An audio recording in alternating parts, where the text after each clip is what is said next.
A huge thank you to our SRA sponsors and title sponsors for supporting us here at SRA, as well as support from Documise, a modern business solution for product management. Go to documise.com to learn more today. And support from Retro Saga, a North American-based gaming company that provides accessories for your favourite classic systems, including Nintendo, Sega, PlayStation, and much more. Enhance your retro gaming experience today at retrosaga.ca. And a big thank you to our affiliates, Track Racer. Experience redefined gaming with Track Racer's high-quality sim rigs and accessories. Use code SRATE at checkout to support us. Armamentario, a toolbox for ACC that will enhance your chance to win.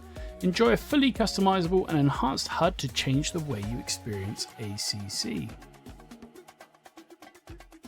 AT3D Sim Shop. Upgrade your sim racing experience today with premium 3D printed accessories featuring precision crafted magnetic shifters, sleek cable management solutions, versatile stream deck mounts, and immersive dashboard displays. Their innovative designs enhance performance and style, elevate every lap with top-tier quality and craftsmanship at at3d.net. Go Setups, premium esports setups for everybody. Use our affiliate link on our Discord and take your drive to the next level. Castle and Cauldron, a home-based crafting business specialising in handmade Harry Potter, Fantastic Beasts and Fairy World collectibles. Magic wands, potions, mini dioramas, wall decor, costumery, cosplay, and much more.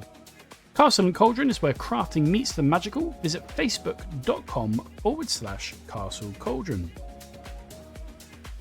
And from KP Concepts, your source for custom automotive renderings, graphic design, and printing.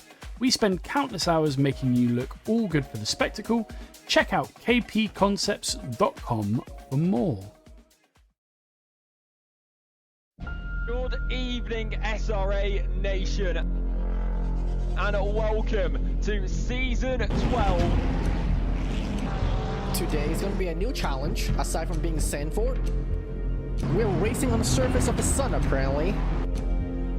Heading down towards the main start line. Maximizing that track just behind, that's exactly what we were talking about, that one corner. So critical to your lap time, you have to send it.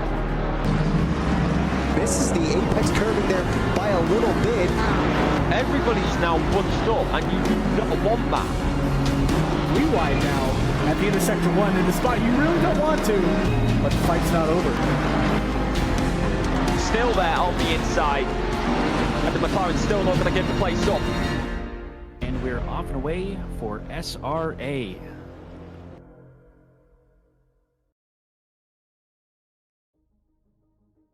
Hello, everyone, and welcome to round 7 of season 13 of SRA's GT3 Team Series.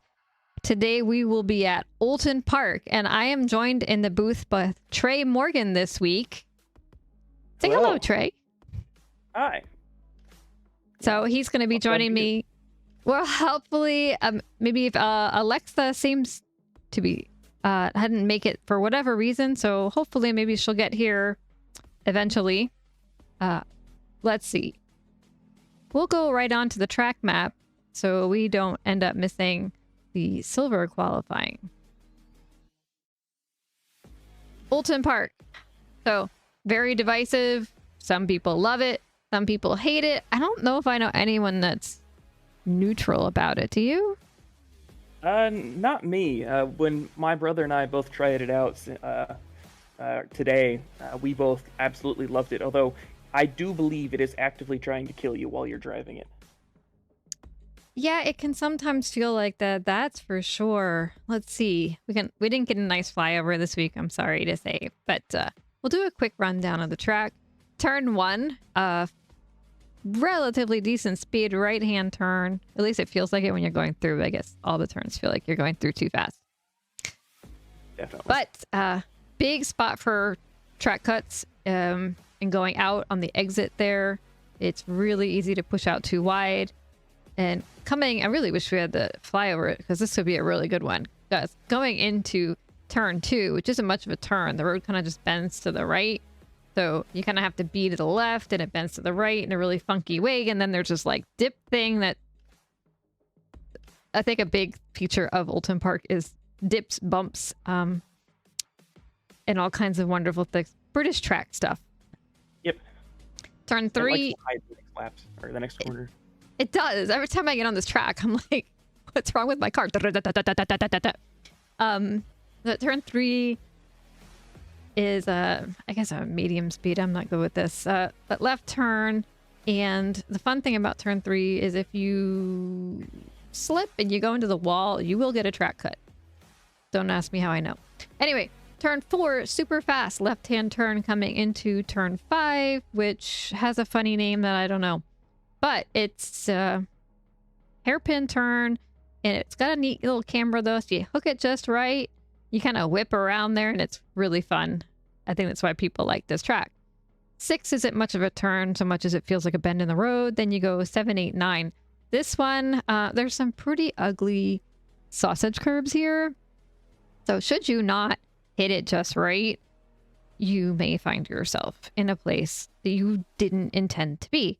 And mowing lawns along the way. Bit of a straight before turn 10, which I guess is a bit of a chicane. The 11, 10, 11. So 11, you cut pretty hard to the left. Another spot where you can get a track cut. 12, that right-hand turn, kind of slowish, but that's one I always have a really hard time with. Mm-hmm. Yeah, turn 12 kind of just sneaks up on you because you turn left off after the turn 11, and you almost expect it to be a lot faster after the chicane, and then all of a sudden it's just a sharp right-hander that you like sometimes don't expect. Yeah, and then if you don't get the right part of the track, it can spit you out, especially on exit there. It's another place where the track tries to kill you. 13, not much of a turn. 14 is not much of a turn. 15, that's a really fun turn. The way the road's kind of pitched and stuff, you get it just right, you pull out into that straight, and you could really push the exit, and it can be a lot of fun if you get it right. It can be a lot of not fun if you don't get it right. So then you hit 16, to me, is the last turn. That not 17. Bit of a hairpin, but it goes up and comes back down. So one that you kind of have to be a little careful with, or you're gonna, again, it's another place the track chews you up and spits you out. It really does. In many ways, I believe you have to treat it as an off-camber corner almost, because if you get on the power like you would a normal corner, you will just spin out the entire way because you absolutely lose all the grip you would expect to have. Yes, and yeah, it can be a bit of a nightmare in that way. So we're gonna switch to the driver's standings quick, and they're gonna be going out soon. The current driver standings: Travis Nordstrom is still sitting in P1, or is currently sitting in P1, 485 points. He's followed very closely by Andrew Rados with 477 points, 8-point difference. Andrew has been just chewing the field up the last couple of races, really placing well, really doing a fantastic job in that Honda. So it'll be interesting to see how they work it out. Jeff Spangler, though, is also right behind with a 472 points, and he has not been a slouch this season either. P4, we have Estefano Barrera with 405 points, followed by P5 with Omar Escorcia. In the silver division, they're currently being led by Calvin Lau with 263 points, and he's followed by Ilpo. It's Ruotsalainen, something close to that. I'm sorry, Ilpo, if I messed it up. 239 points, followed by Michael Louis with 201 points, and you can get an overview of the rest of our D1 drivers while we look at the team standings quick. Pillars Horse Racing is leading with 756 points. Only 4 points behind them is Estefano Barrera and Omar Escorcia. They've both been doing really well. So that's a tight one right there. Madhouse Racing in the McLaren's, it's 735 points, 21 points down. They're still in the running there with that. They could make that up depending on how this works out for them.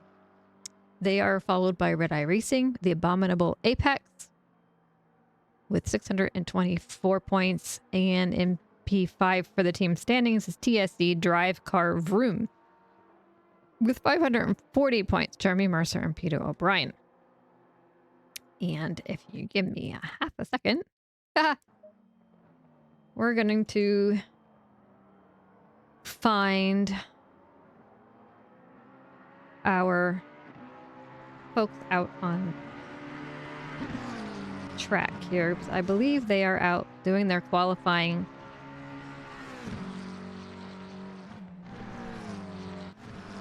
There we go. Then here we are. Anton Rushevic is who we're currently looking at. I'm gonna let... What are your thoughts on all of this, Trey? I know this is like your first time with D1 and first time as our commentator, but these people are really nice, so you don't have to worry about it. They'll be good to you. As far as I've seen, they're all great people. Jeff Spengler is actually the reason why I'm in this league. I was friends with him from another league, and I saw he was in here, so I decided to join. Obviously, he's much faster than I am, but, you know. I'm looking forward to seeing it. That top three in both the team championship and the drivers championship are very close. Let me pull this up. I do really like the Visceral Cross FRT Nova RS's chances of winning the team championship. They're both in the top 5, whereas both the other two teams, Pillars Horse Racing and Madhouse Racing, both have their teammates a little bit more spread out in the drivers' standings. So I think as long as they can both keep up their strong pace, they should be able to bridge that 4-point gap to Pillars Horse Racing. And we have Kelvin Lau puts the P1 time up on the board to start with a 133.110.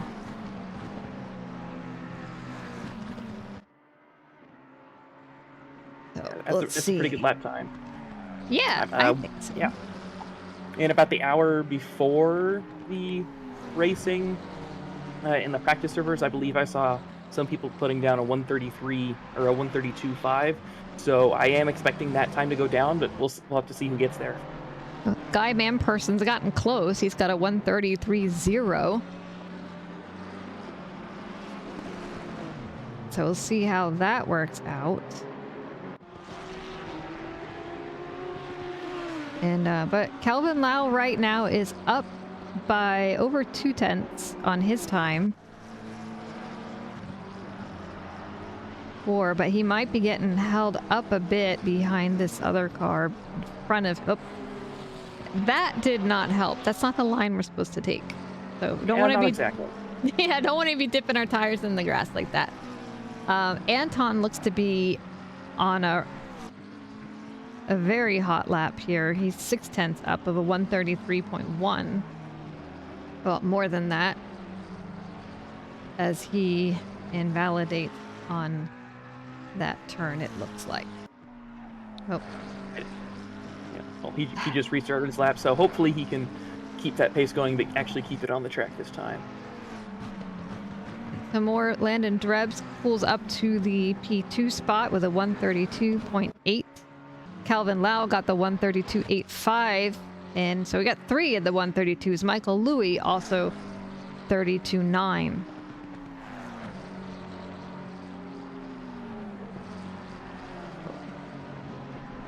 Now Simmons has joined the 32 club.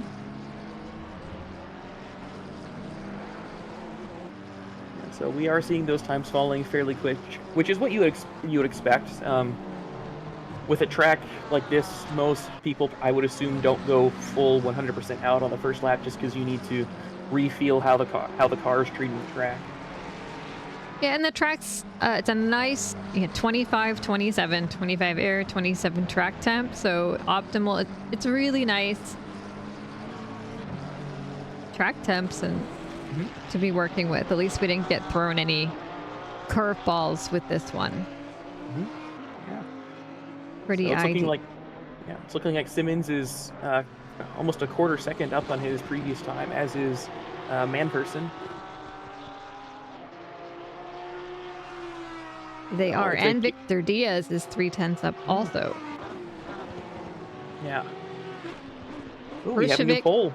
takes pole 132.4, and we missed it. Sorry. Oh. Let's see. Yeah, with so many people improving, it's hard to just look at one person.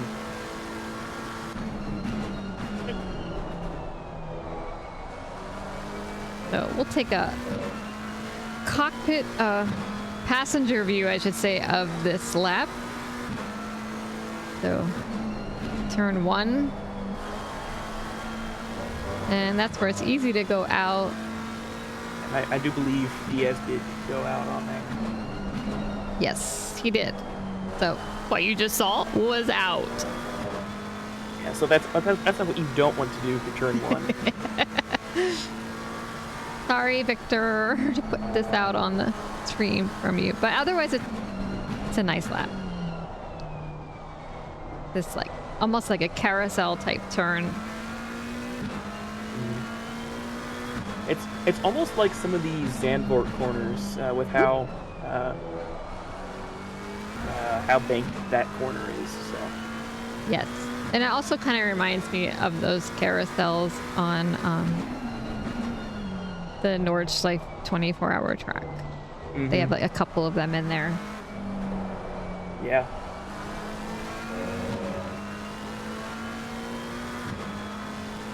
They still have 2 more minutes in qualifying, so Victor will have another shot at this. Yeah, at the moment, it's looking like not too many people are able to get too much faster than their best lap. Nope. Well, a few like hundreds looks like maybe you got shaved off a 10th here or there, but I think you're right. People have gotten in the best they can do.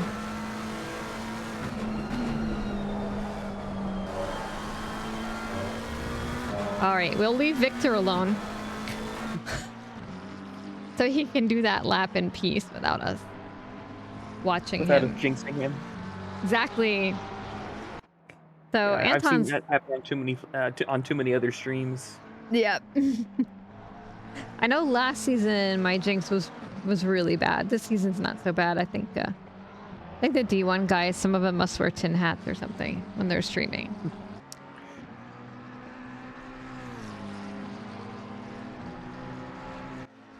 But yeah, Anton is doing really well. Yep, he's stayed consistently about a 10th up on his last lap. So as long as he can keep this pace up, he should be able to keep, at least if nothing else, keep his pole. Yep. Seems to be that. Now, see if he's over there. He has one more shot at this as he whips around T1.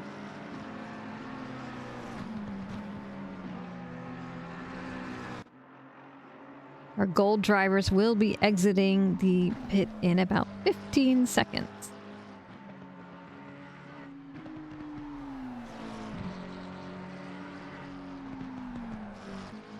Yeah, I did see Anton's Delta go for, a few tenths, which at this point, that's a lot.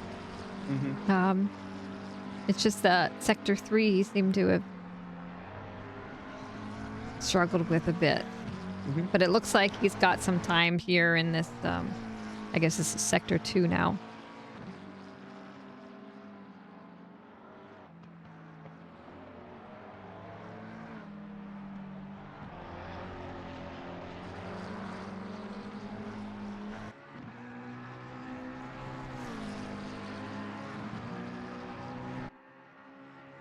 I'm gonna guess that Durant's like cut something pretty harsh because he's 6 seconds up. Yeah, that seems like a safe assumption. I saw him up 6 seconds and I was like, I don't think that's possible, but I guess you never know. You know, you could skip a chicane here or there. Yeah, you could. Yeah, Rusevic Right. improved his time by, I believe, about 1.5 tenths of a second. So he's got a 132.322 is the current pole. Yeah, he's got a 1/10.5 gap to our current second place, but we will have to see how the gold drivers do in their quest to take that back. And by the way, we have a guest appearance from Michael Menning this week, so we'll see how that throws a wrench in with the points accumulation or acquisition, maybe is the word I'm looking for. It will be interesting to see.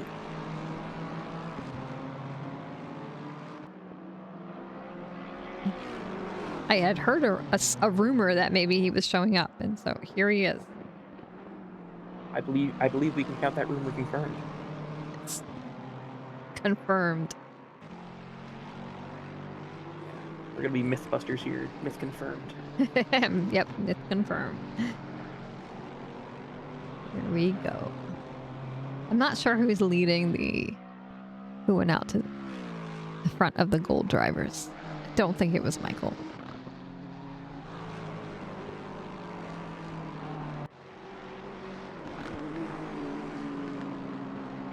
Oh, yes, I could just look at the little dots floating around.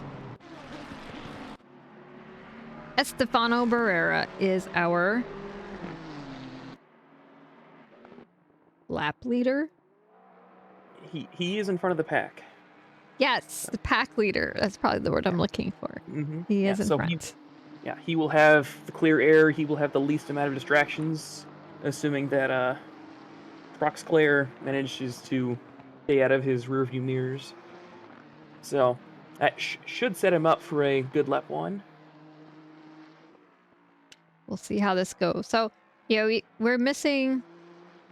I'm missing Alexa's energy. No offense to you. I just... I don't have it in me to be quite so outgoing, boisterous. Maybe I should start drinking Monsters or something. that would help with the energy. I don't know it would help with the clarity, but you never know. No, maybe not. Yeah. So No. With his first lap, Troxclair went P3, and for a lap one, that surprises me. I really hope he hasn't spent all of his skill on one lap, but that's a really good lap one. He may have, but I doubt it. Only time will tell. Yes. Let's see. We have Mr. Crayon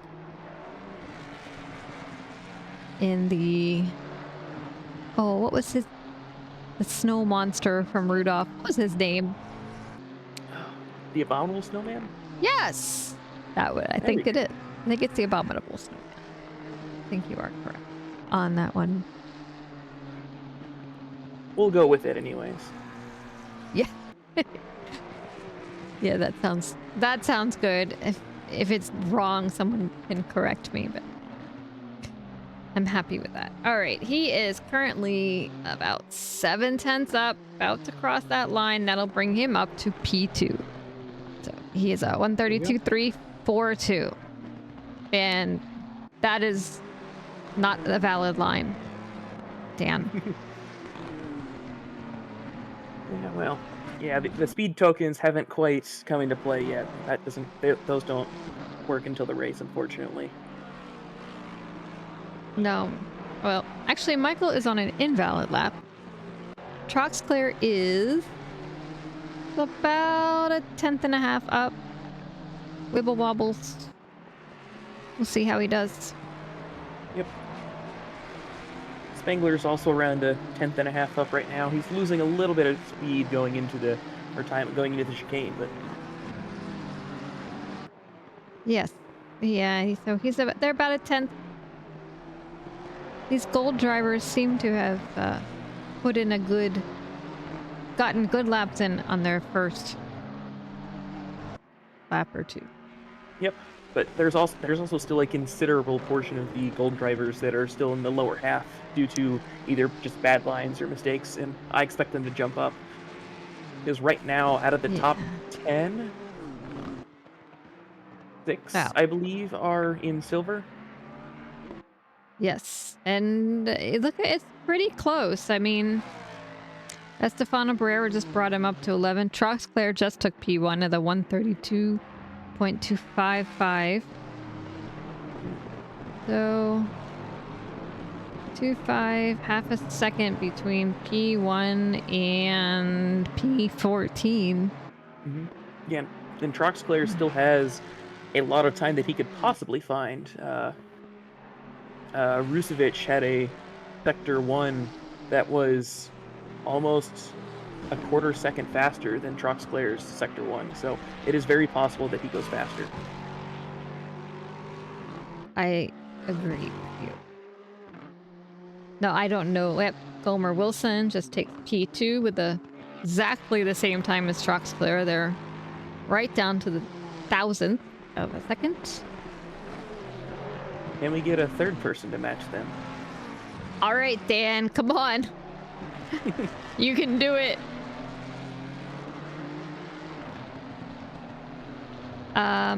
There are several Nissans, well, several more than you would expect Nissans in the field. I think there are 2 teams, so there should be, well, there's only 3 out there today, but about 2 teams. Troxclair is 2/10 up. Yeah, it looks like we might get into the we're almost into the 131s. Yeah, 32.0. Troxclair just took Dan Cram, came up with a 32.272. So, very close there. Yep, the golds are beginning to filter themselves up to the top, which is what you would expect, but this is still a tricky track with a lot of places where you can invalidate or have just a slight error, so. Yep, as Jeff just found out. Sorry, Jeff. Yes, he did, but he should have time for at least, I think, one more lap, so not the end of the world yet. Gomer is... Yep, pulled in, but did not get that P1. He was trying. He was close. He was close. Dan again now over 2/10 up.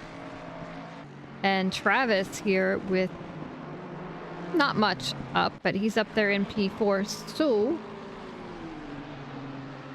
let's take a gander at those team standings if I can bring them up for me to look at. Yeah, while you're looking for those, Cran is up 2.5 tenths on his current best time. That would put him up to 3 tenths. That would put him P1 if he can hold it, but I don't know if he can. He just got a really bad exit out of turn 16. Oof. Yeah, he stays P3.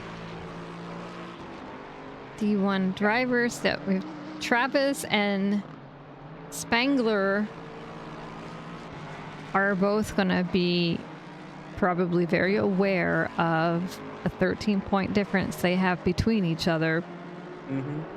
Now, I don't think I saw an Andrew Rados in the field today. I don't think I have either. So now he was 8 points behind Travis, so had he been here, he would have been able to make... It would have been a battle between Travis, Andrew, and Jeff for points alone.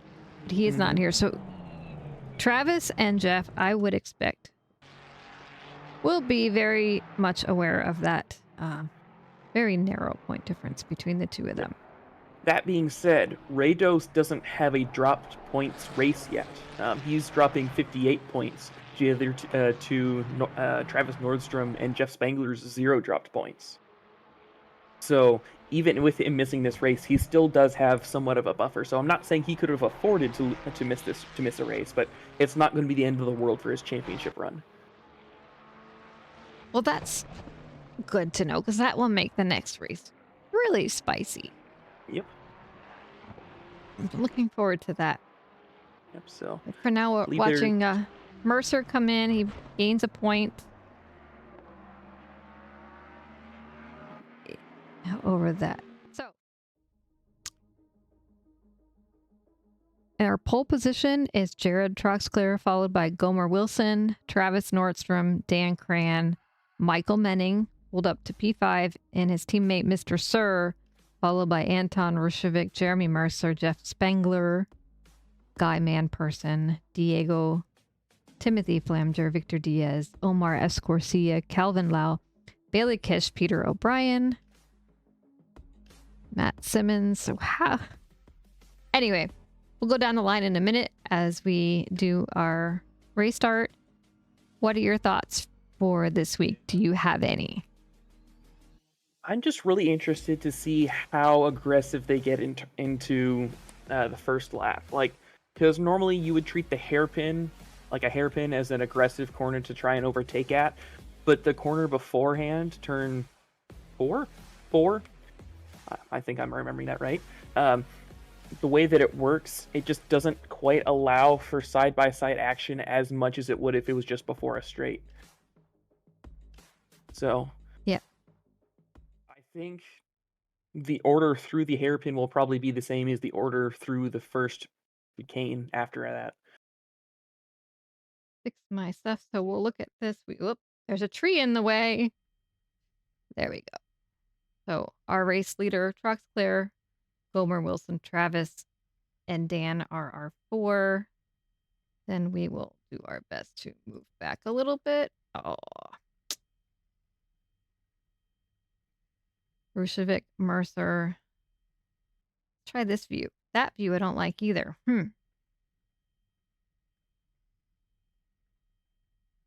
They've got 1 minute left. Rushevic, Mercer, Jeff Spangler, Guy Manperson, Diego, Timothy Flamger, Victor Diaz, Omar Escorcia, Calvin Lau, Bailey Kish, Peter O'Brien, I think it's Matt Simmons, Danny Durantz, Koa Dromo, Estefano Barrero, Matt Lehman, Michael Louie, Landon Drevis, Fire Queso, Joel Moffitt, Andrew Wilson, Eric Marecki, Ilpo Rutsalainen, Patrick Rust, Carpenter. I'm sorry, I can't remember the name. So somebody can remind me. That'd be fantastic. Travis Robinson, Bosley Majid, Brandon Chan, and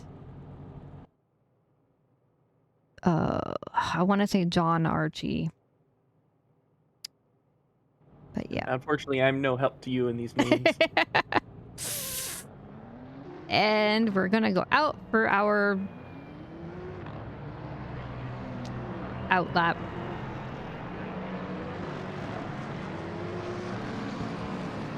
Not quite a parade lap, but it kind of acts as such. Yeah. And look at that. I don't think I'm missing any liveries this week. Well, then you're already doing better than me. So it's a good thing you're the one streaming it. Let's look around. There's an O'Brien, and as they come over that little hill. That's a pretty car. Yeah, there's lots of good liveries in this league that I've seen, but there are. People have really stepped up and make some fantastic work. yeah, the Abominable Snowman one from Cran is just amazing. I love it so much. It really makes me want to step up my own livery making game, but these guys have a lot of skill, or whoever made them have a lot of skill, so.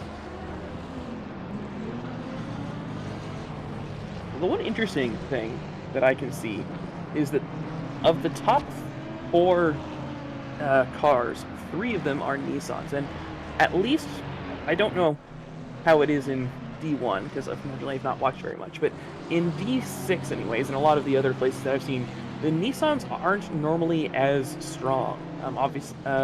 Obviously the Ford Mustang is always kind of overpowered, especially with long tracks with long straights. And McLarens are good with tracks with a lot of good corners because they can normally handle those corners very well. But you normally don't, at least in my experience, you normally don't see the Nissans and the Lexuses holding this much power high up in the standings. Yeah, well, I think Lexus, with the BOPs they put out, it evens it out. And Lexus has just absolutely amazing straight line speed. It's just ridiculous.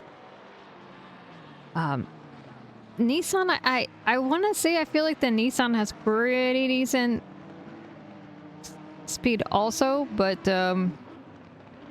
not a car that I get along with at all.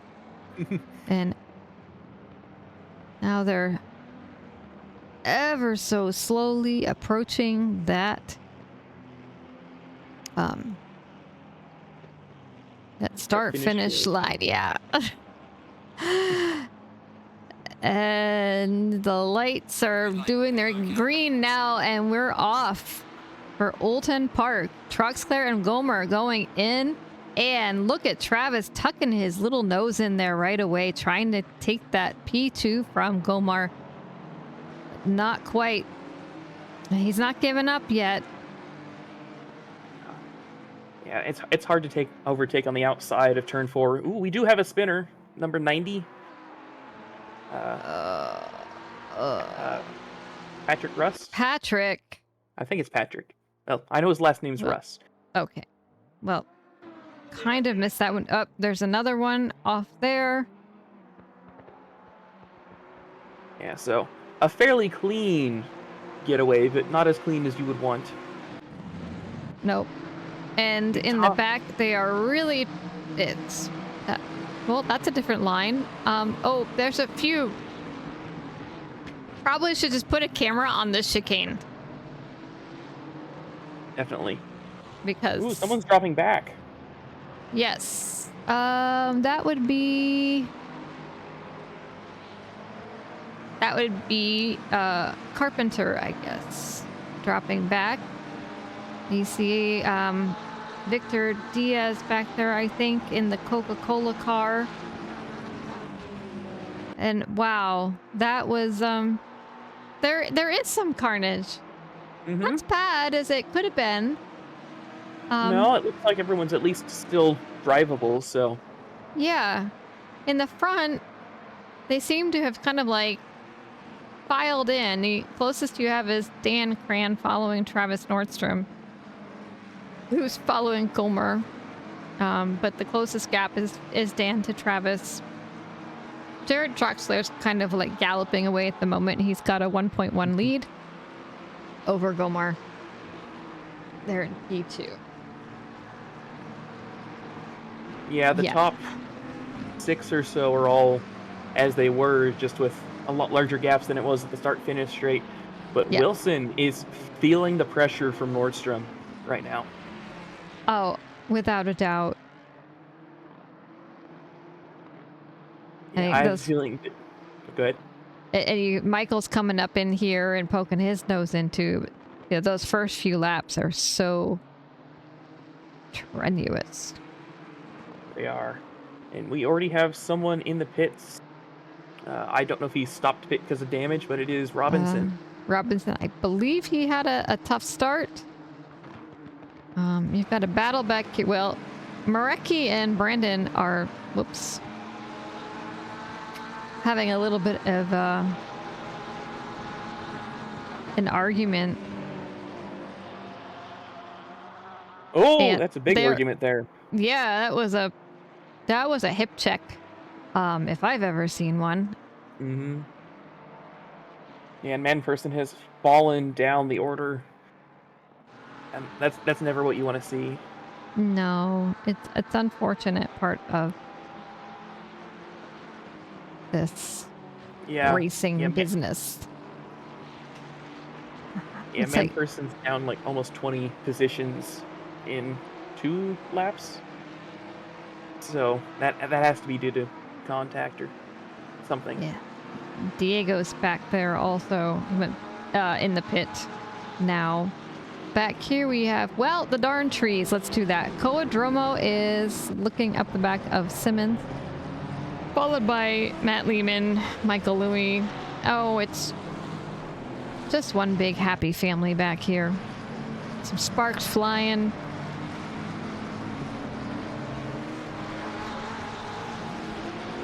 Front is still Dan Cran and Travis are still pretty close, and Menning's in there too. Menning looks to have gotten past Mike. He was always past Mr. Sir. Well, not always, but he's been for a while. He's putting the pressure on Dan. Big pressure on Dan. A little bit of a fake there, just to make sure that he always knows that he's in his mirrors. Yeah. But I imagine this is a very hard track to pass at for this car. I mean, yeah, he can catch up to him on those straights, but the straights aren't that long. Nope. So... And my impression that people have given me is that the Lexus isn't the best in the turns.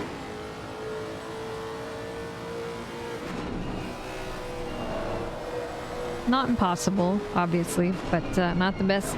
Dan Cran off in the grass. That, what, how? I'm not sure. Oh, that. Oh, ow. I'm so sorry, Dan. Yeah, that's not what you want. That's terrible. Well... Yeah, it looks like he just lost the back end, which is a very easy thing to do on that corner. Turn 4 is deceptively bumpy, I will call it. You can really cause unforced oversteer. Nice move there by, I believe, Durant's getting past Calvin Lau.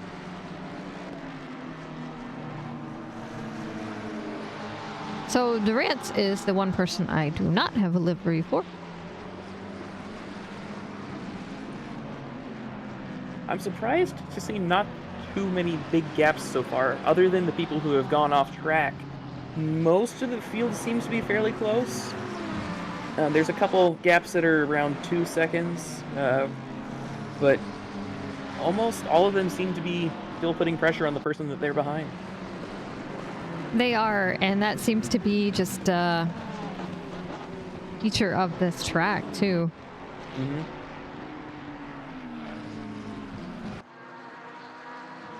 Not very good camera options here, unfortunately. Can't quite get a nice view in. So I might have to get creative with it this time. Might need to do some tree trimming before we come back here. Yes. Yes, racing has been pretty interesting. Still keeping an eye up front. Nordstrom and Menning. And, ooh. So it looks like this run into the chicane and coming out is the favored spot for getting by. It says Simmons gets by Coadromo. Well, I think Coadromo was trying to pass Simmons and that just wasn't able to hold on to it. Okay, well, Simmons takes his place back from Coadromo. Oh! Dromo had a big off. Oof. He had an oversteer going through that corner, lost 3 spots. That's not what you want to see. Is not.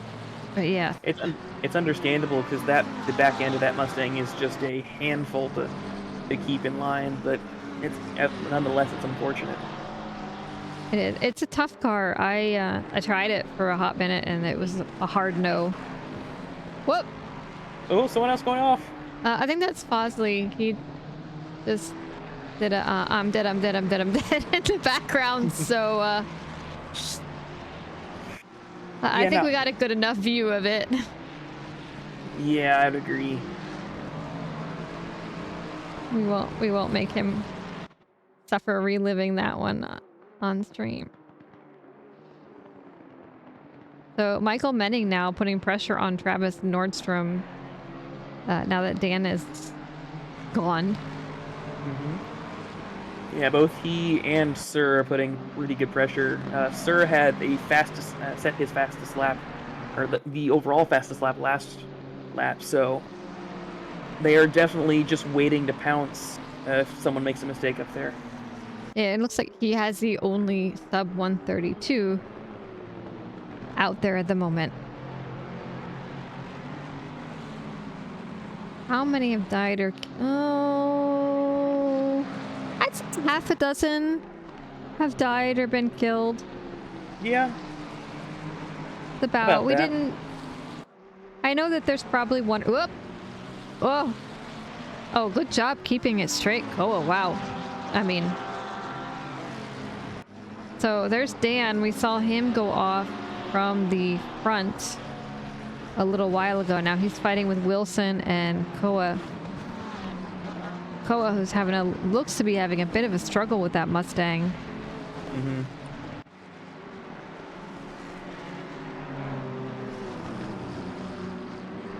Back up front, we'll take a look at Mr. Menning, who is still putting pressure on Travis. Jared Troxler continues to lead the race. He has a 3-second gap right now to Gomer Wilson. Yeah, and with the defense that Wilson's having to put on to make sure that Nordstrom stays behind him, I don't think he'll be catching him anytime soon. Yep, I was just thinking the same thing. It's his defensive necessity is most likely increasing that gap. Jared's just up front. Yeah, he's not quite cruising, but he's definitely breathing the fresh air. Yep. Yeah. All he has to do is focus on keeping it steady. So. Let's see. Durant's back here looking to get past Billy Kish. My one missing livery, Mr. Durant.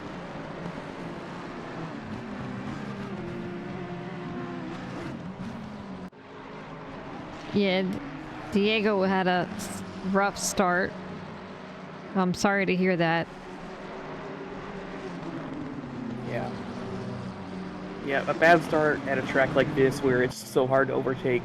It's not quite your race over, but it does make it very hard to fight back up. Yep. And we've had a few people, it looks like, drop out.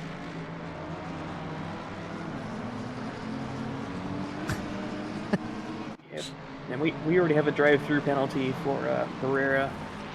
I think he may have gotten that drive-through via damage, but he is currently sitting in the pits. And this back group back here, that's probably the biggest cluster we have. We do have those guys in P2 to 5.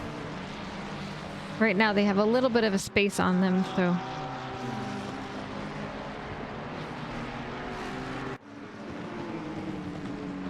Whee! Camperman's having... Wow! That's not the line, sir! Yeah. Bit of an off-track excursion there. Oh, that would have been Landon Drebus. Well, try to take a look and see what happened to Mr. Landon.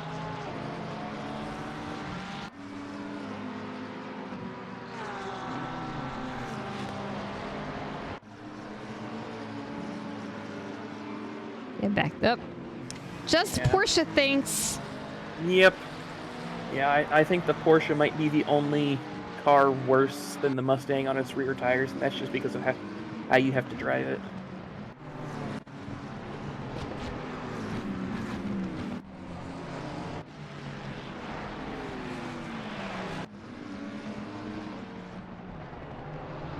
Those back here's pretty tight from Dan Cran back to Joel Moffat. They've got very close to each other. Yeah, Cran's been holding on strong, but he's backing up everyone behind him, so...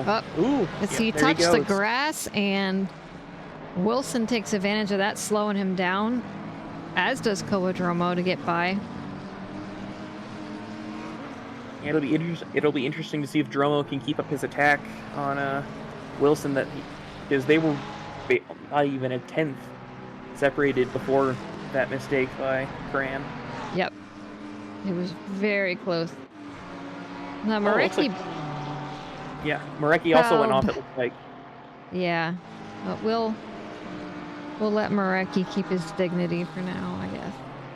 Jeff Spangler pops into the pits. Meanwhile, up front, it is still... Well, up front here. We'll go give Jared our token visual.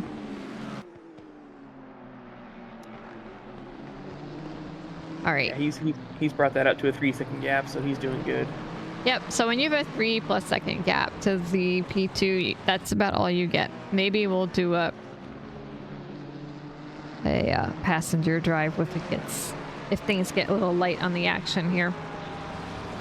Yeah. Looks like Sir had a little bit of an off-track excursion coming through the chicane. I believe you are correct. He's dropped back just a little from the pack that was in front of him, but... So, now it's Gomer, Travis, and Michael.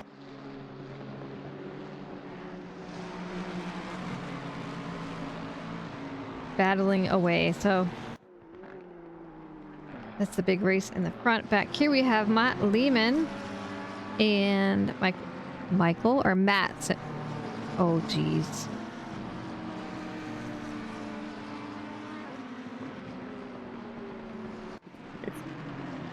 It's one of the names. It's one of the... Mr. Lehman. Uh-oh. Fire queso again. So that's that... Oh, that right-hand turn in Sector 3. A bunch of people going out there today. Yeah, it catches you off guard sometimes, so it's to be expected.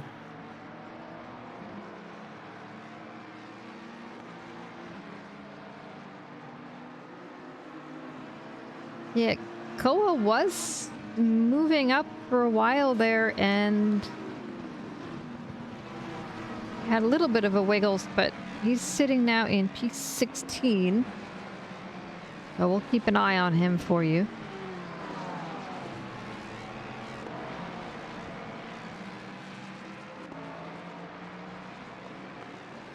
These guys back in, and further back, there's a few bits and pieces.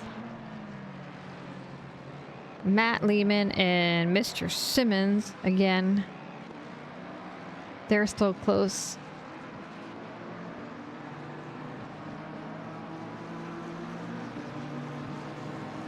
You know, I'm looking at the front. Was Mr. Sir always in P5? I'm not sure.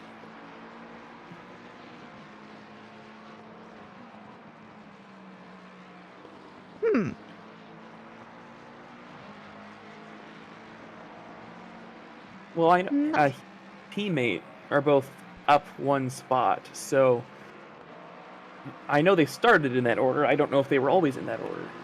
Okay. Well, yeah, Mr. Sir currently has the fastest lap. Still 133.44. He is following his teammate Michael, who is still following Travis, who is still hoping that Gomar will make a mistake.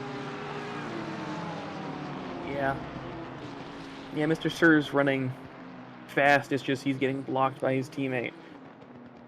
Which, and they're not spreading the worst out. thing in the world. Yeah.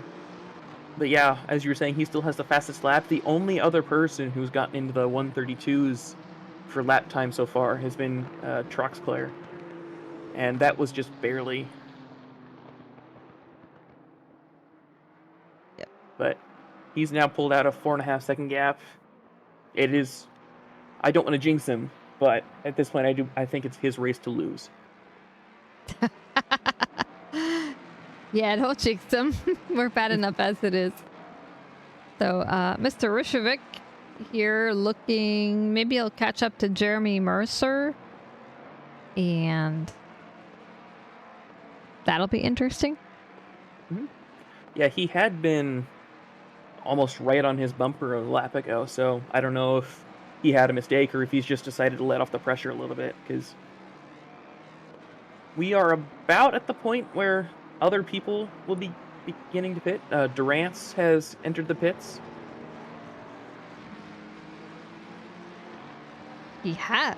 And Durant was, he was getting quite a few spots. Mm-hmm.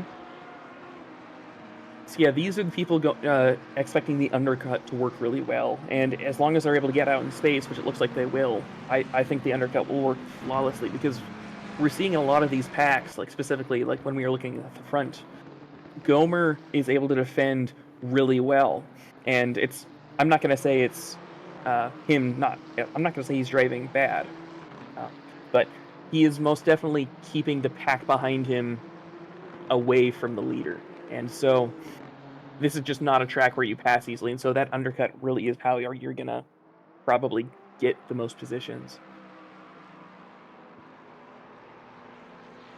It may well be. This sounds like sound strategy to me. Try to remember that for tomorrow. So yeah, you can always tell like right before the halfway point. Mm-hmm. Danny Durant has a stop go 30. So his attempt to undercut has now been undermined. Yep. We've got 3 other people into the pits. We have Rusevic, Mr. Sir, and Kish all in the pits right now. And for Mr. Sir, I think this is the only option he really has. We saw that he's been the fastest person on track. He's just not been able to do anything. Yep. So maybe this will give him some clear air. Meanwhile, Lehman is still behind Simmons. Really pushing it. Let's see how they make it through this chicane up here.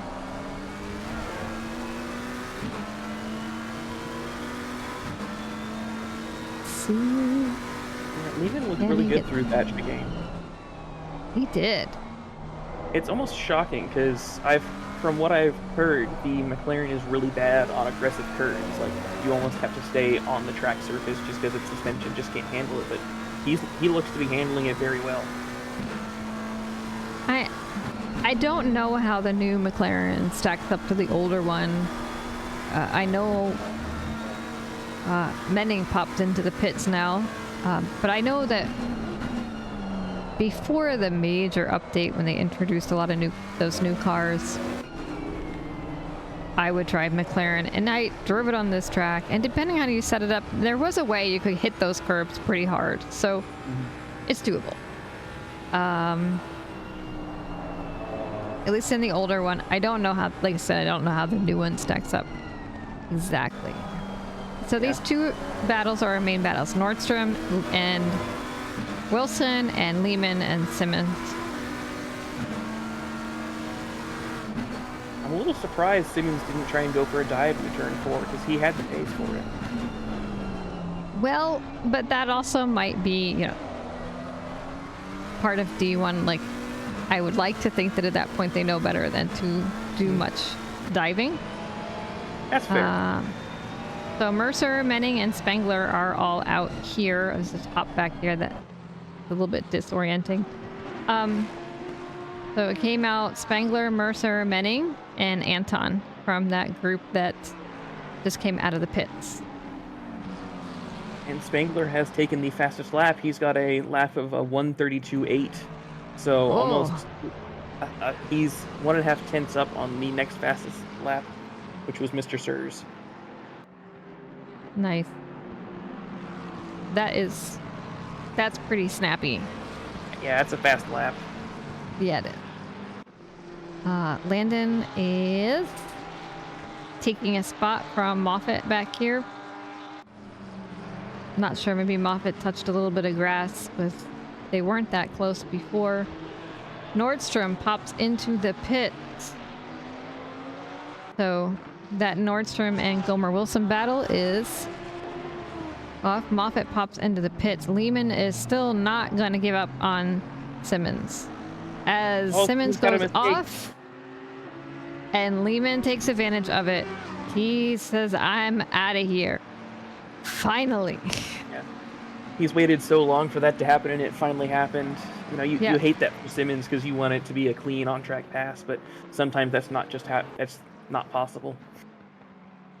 Sometimes it's not, and this is probably one of those tracks where you really just have to wait for the guy in front of you to make an error. Now Travis came out behind Mr. Sir.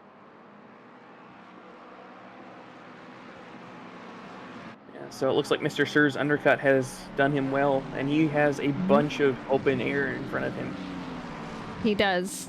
And pretty sure that Travis behind him is not going to make him nervous at all. He's going to just chill. Yep, I would agree. Ooh, our leader's into the pits. Our top two are into the pits. Both Troxler and Wilson. Troxler and Wilson in the pit. We will try to take a look at where he comes out in a minute. So if Flamger, Escorcia are all in the pit also. So pit rules as usual. They're tires only. These guys had to fill up their tank for the entire 60 minutes. And they are only allowed to get fresh tires. And the only reason I'm sitting here like this is because I want to see where he comes out. Not that I think anybody's going to have undercut that gap. But okay, Troxler comes out fully clean air. Gomer's probably the one that you're going to keep a bigger eye on as Mr. Sir comes up right behind him. Now, he was our P2 who was being chased down by that little cluster.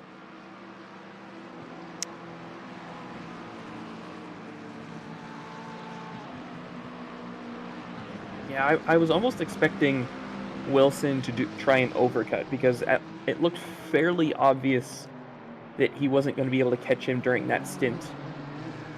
So I was a little surprised he didn't try an undercut on him.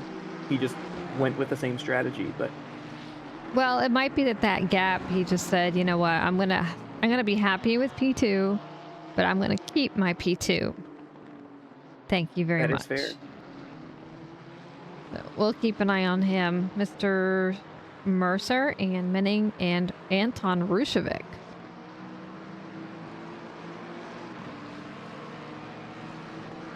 Here they're fighting, but everybody else is amazingly, for the most part, spaced out on this track today. So as they settle out from all their pit stops, the last few people, 2 are in. We have 3 more folks that need to, oh wait, probably 4 more folks that need to pit.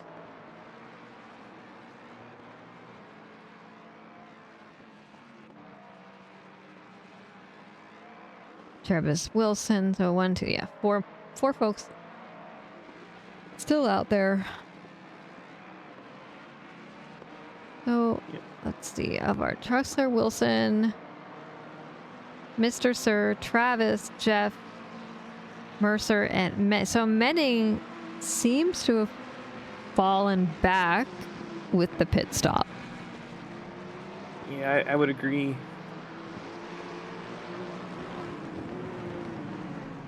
Yeah, but Spangler got at least from what I can tell, a pretty good undercut from his pitting. He pit at like 15 minutes into the race. So we'll have to see if he can keep his tires alive for this whole stint. But he's setting good right now. He is. Now he's following Travis, who, let me see. Yep. So Jeff Spangler and Travis Nordstrom are both in the running for the D1 Gold Championship. Now, if they keep their current positions, Travis will continue to have points on Jeff and open that gap up a little bit, but not a lot. So, if this is effectively between these two guys, the race for P1 in the championship. Yes. Race for P1 and the championship is correct. Let's see. Trucks clear is... Yeah, he's sitting at P9 for the championship. I'm not sure how this... Should he continue on his current trajectory and win this race, how that will change the math. 'Cause I don't even know where to begin with the math. Yeah. So, you know, that's how that goes. Gomar is then P8 for the championship. And let's see. Let's take a look at our silver drivers because Calvin Lau, Ilpo, and Michael Louis. And now Calvin Lau. Wow, it's right now Calvin is in P16 and Ilpo is in P19. So it looks like silver championship for at least where they stand between each other will be maintained. Yep. But I don't know how. Yeah, Anton's quite far ahead in this particular field, so I'm not sure how that's going to affect it. At Looks the like end of the day. Carpenter's into the pits. He is, which leaves 4 people. No, 3 people.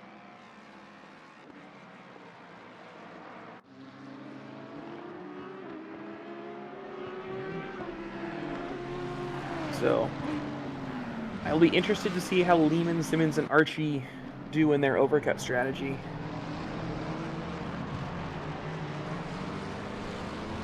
Because normally you would overcut if it's a good overtaking place, because then you could fight back. But this isn't a good overtaking spot, so No. we'll see where they end out. We'll see where they end up and how they have to fight back against whoever they end up behind. Take a look at Koa Dromo. Looking to pass Ilpo. I get to say the Lexus sounds good, if nothing Yeah, it else. Yeah, there's not a lot of cars that sound bad, but the Lexus certainly does have a nice touch to it. It does. Yeah, and he's... Go ahead. Yeah, so say he's thinking like, oh, if only this straight was a little bit longer, a little bit longer. Yep. Yeah, he's getting close, but every time he gets close enough to overtake, he's just, ooh, get a little bit of a look. A little bit. Yeah. And yeah, Ilpo's quite a seasoned driver, so I don't think he's gonna get him off his game by following him real close and trying to put that pressure on. Yeah, in the lower divisions, it's a lot easier to just pressure someone into a mistake. Up here, you don't expect that. You could pressure them for the whole race and nothing will happen. We saw that with Gomer getting pressured by 3-4 people behind him, and it was the people behind him that started making mistakes, not him. Yeah. I'm gonna look at Menning and Mercer here. Sorry to hop away so fast, but they were getting really close.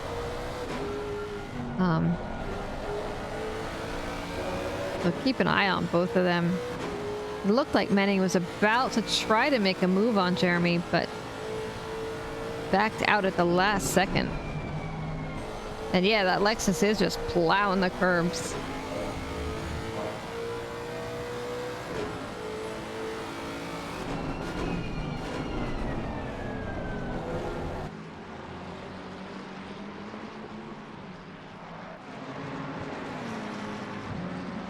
See how they Yeah, do they're- here.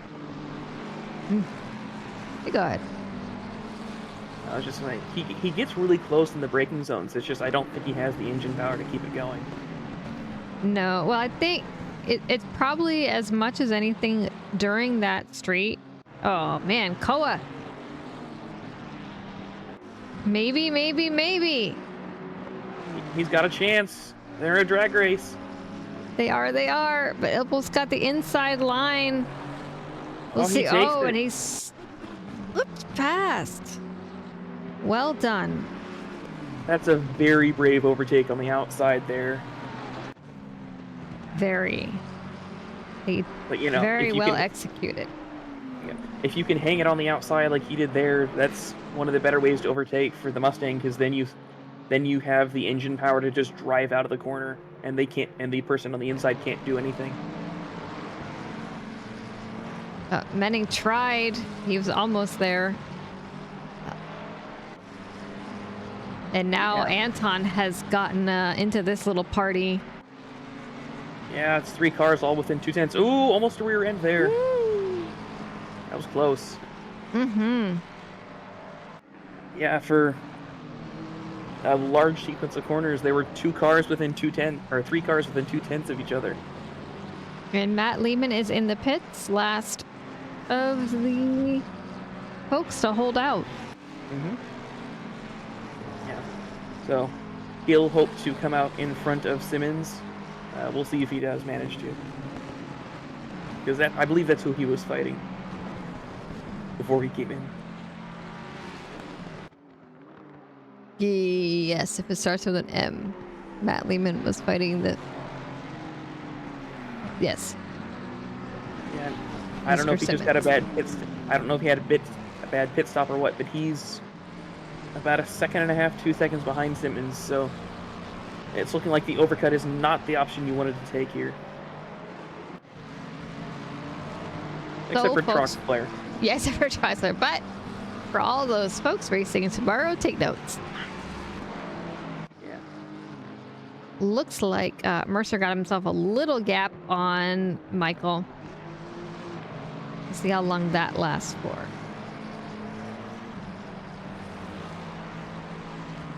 Going, let's see, down we have Peter O'Brien, who's now following Ilpo. Let's see what the Ferrari sounds like. Ooh. We had someone going off in the back in the Porsche, Louis. Michael Louis. It almost Let's looks like see. he's breaking it. Yeah, it kind of does. Looks like he just said, forget it, I'm done. Gonna go mow a lawn. Yep. Maybe Wonder a if- disconnect. Technical know. difficulties. I wonder if he knows he's not allowed to camp on the track. Oh, Travis Nordstrom and Mr. Sir.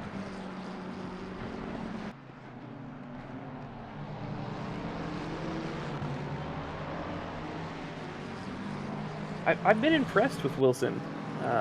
He's had pressure behind him all day long from different people.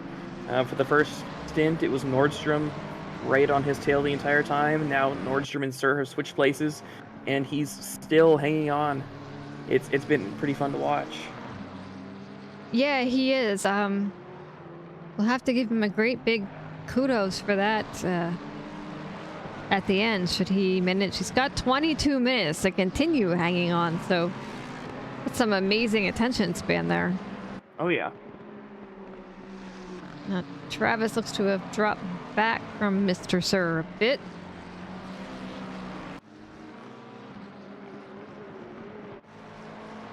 The Flamger is catching up to Anton, who must have had a bit of a wiggle as he's fallen over 2 seconds behind Michael Menning and Jeremy Mercer, who he was up there with for a while. Mm-hmm.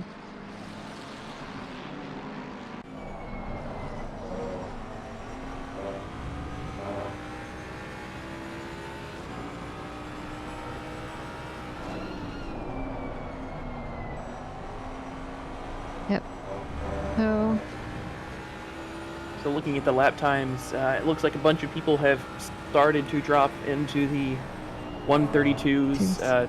Proxclair has taken fastest lap by a considerable margin. He's, at this point, I would think it's fair to say he's setting qualifying laps, because his best lap is a 132.4, and his last lap was a 132.7. So he is definitely on a roll now. Yeah, he is. Although I doubt he's pushing as hard as he would have for qualifying, as he doesn't want to make an error that's Definitely. unnecessary. But yeah.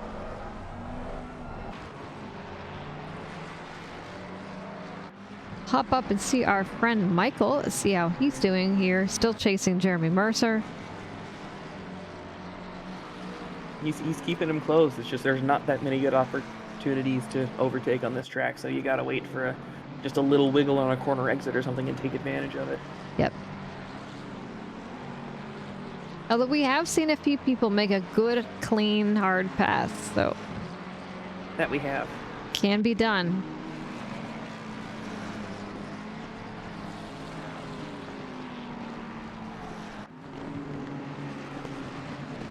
So while we're watching this amazing battle, I'm gonna go ahead and look at our biggest movers so far since everyone's pit. Robinson has moved up 19 spots from all the way down in the 30s to P13. That's a really good amount of fighting.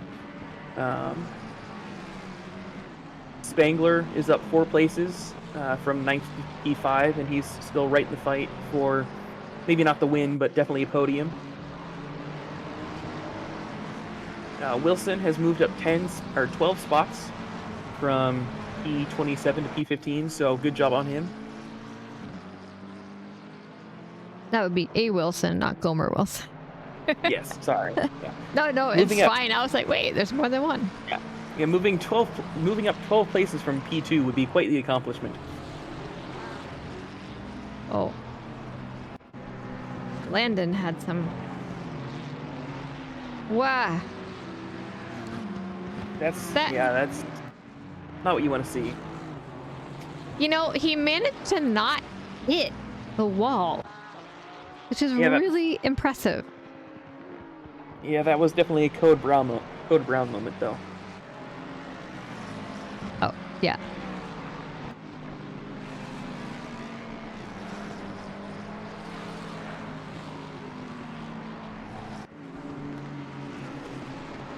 Ooh. Oh, We're having a look. this was a hard look. Yeah, it was very wise of him to back out through there, but he definitely made him. Ugh. He made Mercer think.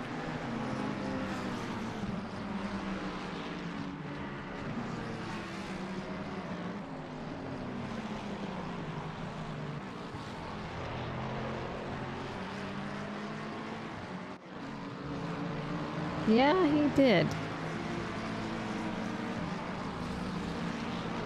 So right now, the only person putting any pressure on Gomer Wilson in P2 is Mr. Sir. Oh, sorry, Menning's alongside. Yeah, He's ahead there we through go. chicane, but It's just chicane, but that's not the... Seems to be that being on the inside of the exit of that 1, 2, 3 turn is the place to be if you're battling there. yeah, you're just able to squeeze the person on the outside of that chicane. You're just able to squeeze them over so that you get the maximum amount of drive out of the next corner. But still, that was a good drive to get alongside him. That's hard to do at this track. Yeah, it was. That was exciting.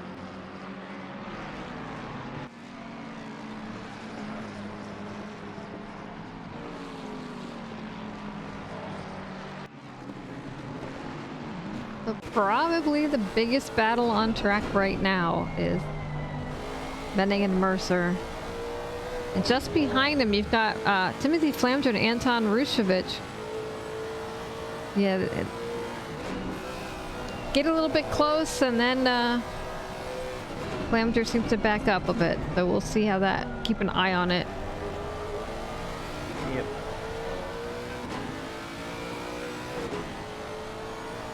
I don't remember how the brakes on the Mustang compare to that Mercedes, so... Or not Mercedes, McLaren.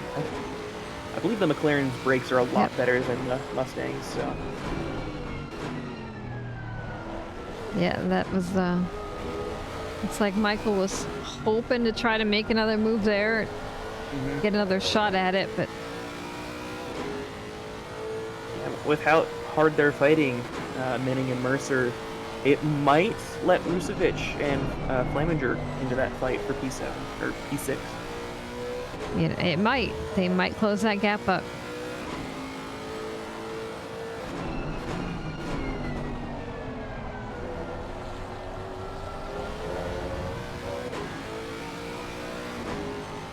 And how's this runs?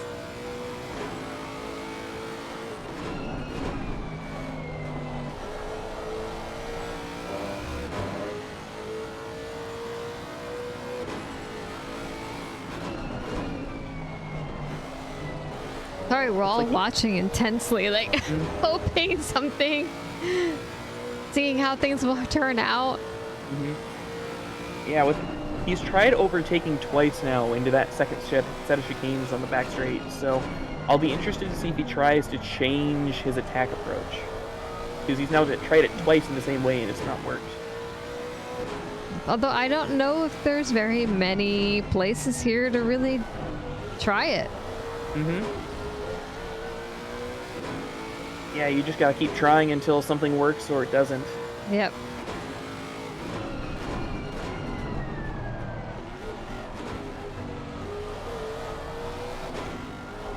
How many people are left? 28 people are left in the race.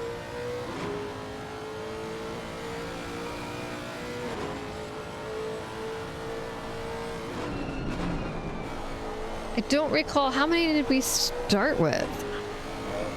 I know it was over 30. I just don't know how much over 30. 36? Wow. Yeah. That's a pretty hard attrition there.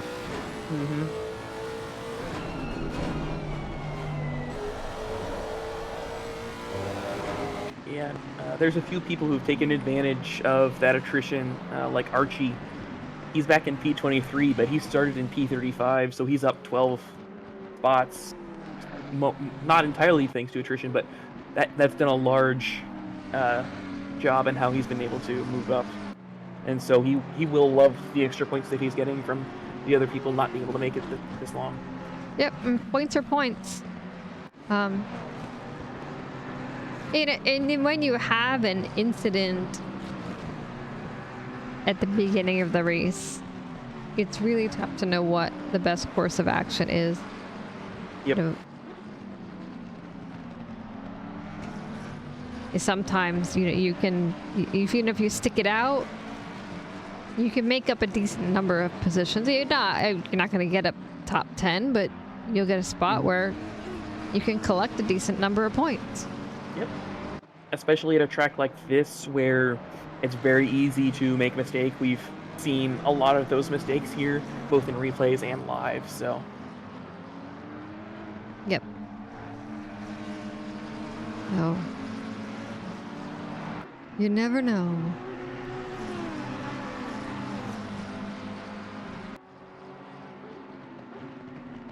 We'll see how Simmons does.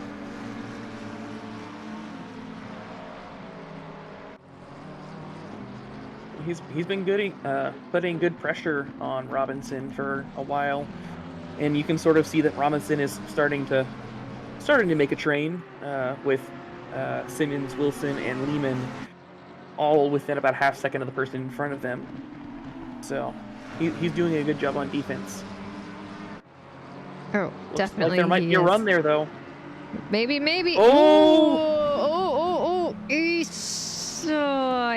Yeah. That's not what you want to see.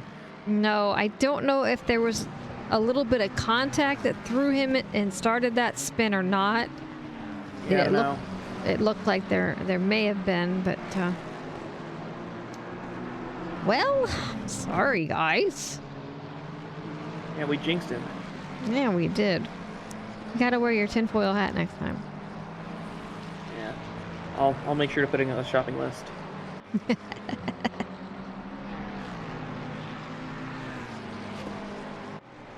Yeah, so looking back at the replay, I think it just looked like he kind of overcorrected going into turn 2. Which is very easy to do, because it's very easy to lose. Ooh, someone else went off. Yeah, Simmons went off. Let's see, just a little bit of a...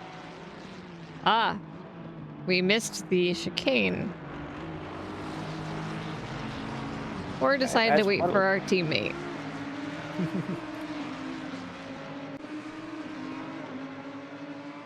At least they can have a nice little drive together, take some pictures. Yep.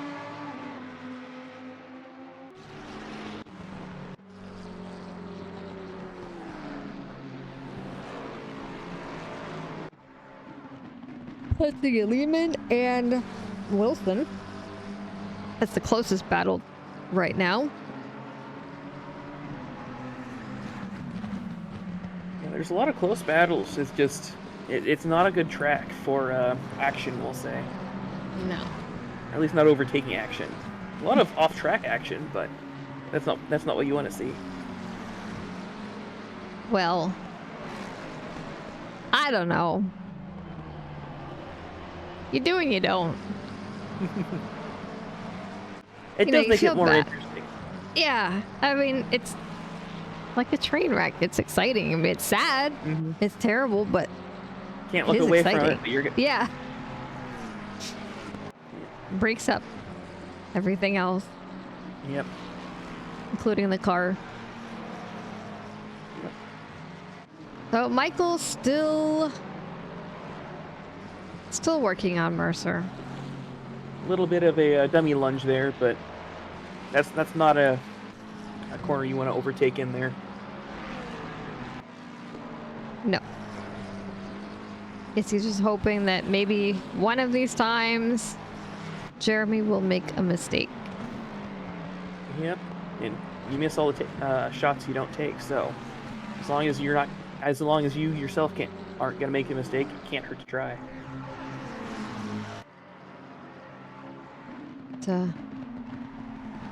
We're in the last 8.5 minutes or so of the race, 9 minutes of this race.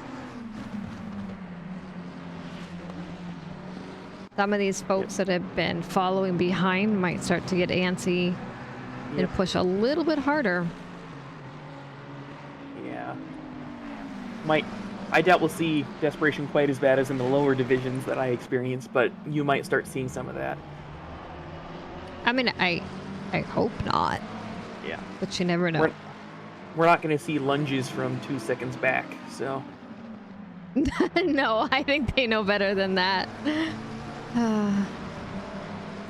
Looking out back to the front, Troxclair has lost, I'm not going to say, well, he's lost almost 2 seconds to Wilson out front. I'm not going to say that he's in any jeopardy of losing this race, but he's been consistently slower than Wilson has been for at least the last 2 laps.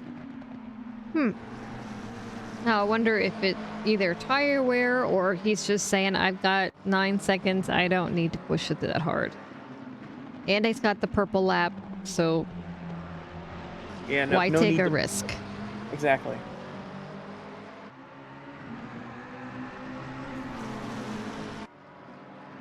Probably the biggest battle right now is these 3 guys, Travis Robinson, we'll say Mr. Wilson, and Matt Lehman. No.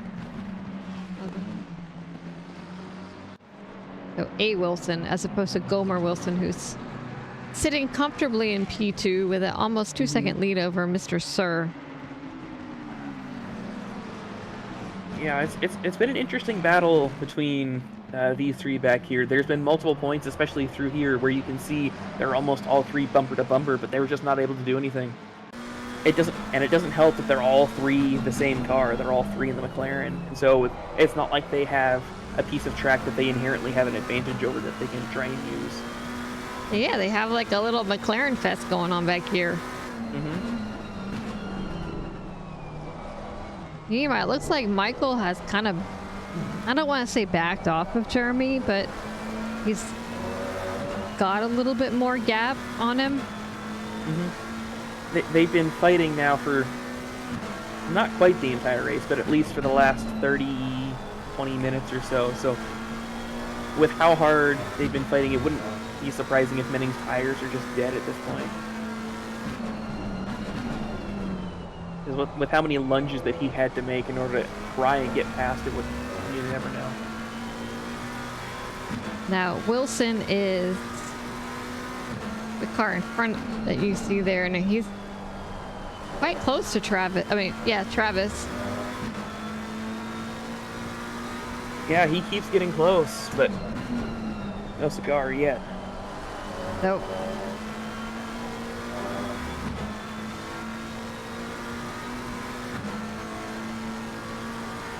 And then there's Travis Nordstrom in P4. Now he's about a half a second behind Mr. Sir, give or take a little bit, depending on the point in the track. But don't see him.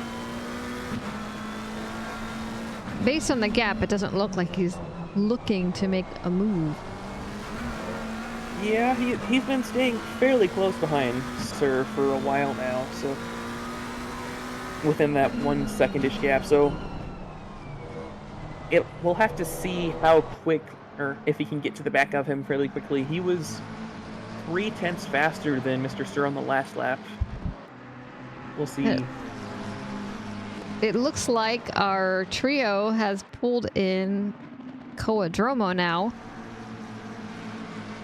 Yeah, their 3 is now 4. Yes. So that battling has cost them some time, reeled him in. Yeah, and since he's not a McLaren, you wonder if he'll be able to find some sort of advantage that they can't find on the other 2. Yep. Although, looks like Diego has noted that Koa has some pretty heavy pressure loss.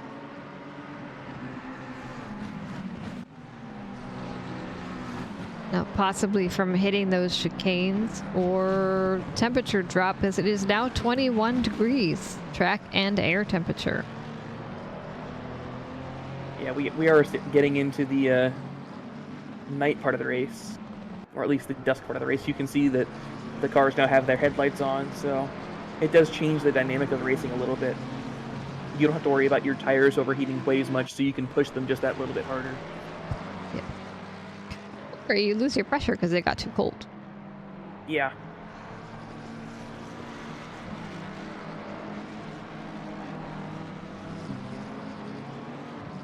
So Calvin Lau here with Bailey Kish. And just up ahead a few spots, you've got Timothy Flamder still looking up Anton Rushovic's tailpipes. Yeah, he stayed within that 2-3 gap for a while. He's just not able to make it stick. No, and I'm not sure how the handling of those 2 cars is affecting that. Yeah. Or not. Well, the Mustang is really, I'm not going to say it's bad in the corners, but it's very prone to either understeer and then oversteer, or oversteer and then understeer. There's a quote from one of the famous Ferrari drivers. I don't remember who it was. I'm really sad I don't, but how that Ferrari that he tested oversteered and understeered at the same time, and the Mustang kind of does that just with how it transitions through the corners, because like the McLaren in front, it's a mid-engine car, so it has really good weight distribution. Ooh, we have a battle here.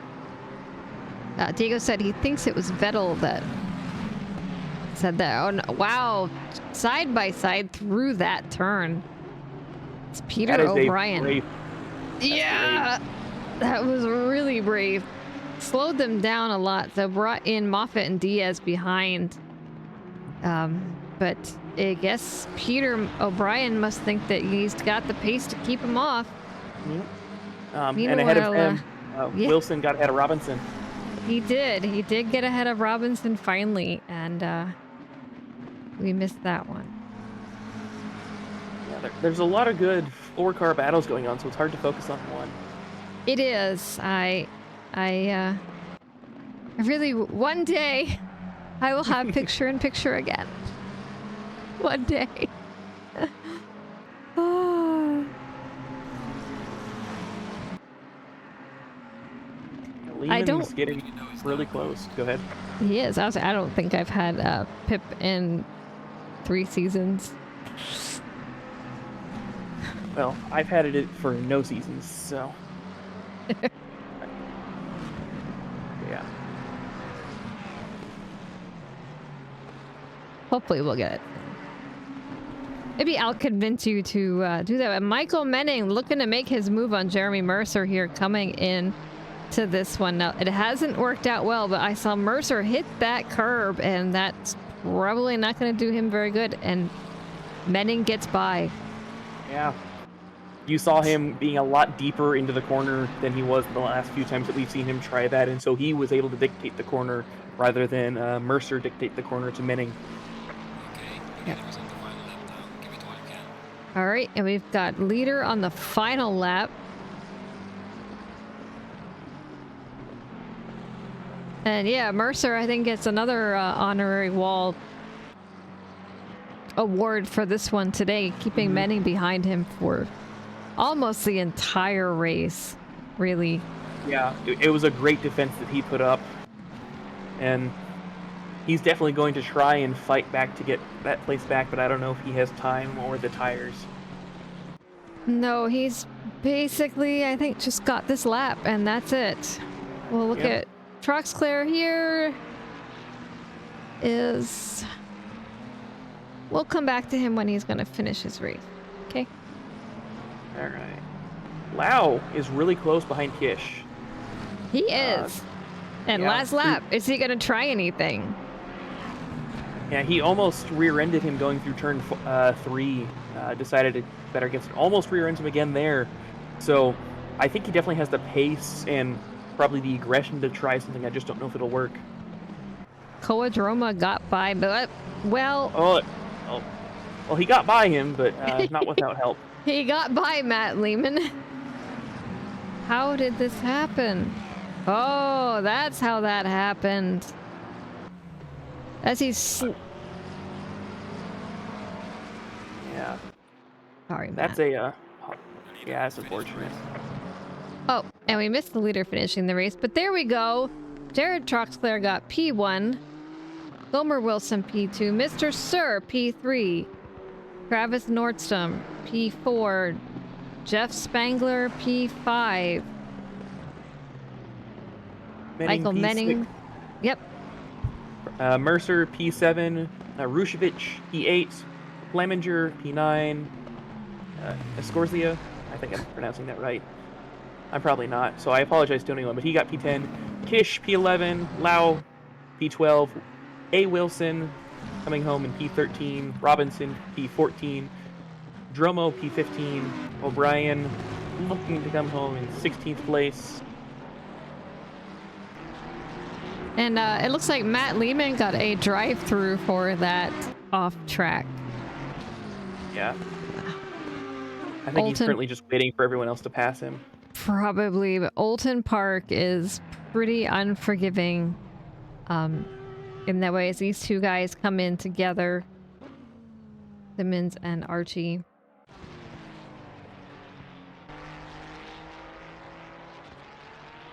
Queso and Drebus battling it out to the end. As Landon says something, I'm gonna plant it. I've had enough of this track and this race. I think Matt's just... Well, I'm actually really glad I got that shot. That was pretty fun. That was. Yeah. Okay. Well, that was entertaining.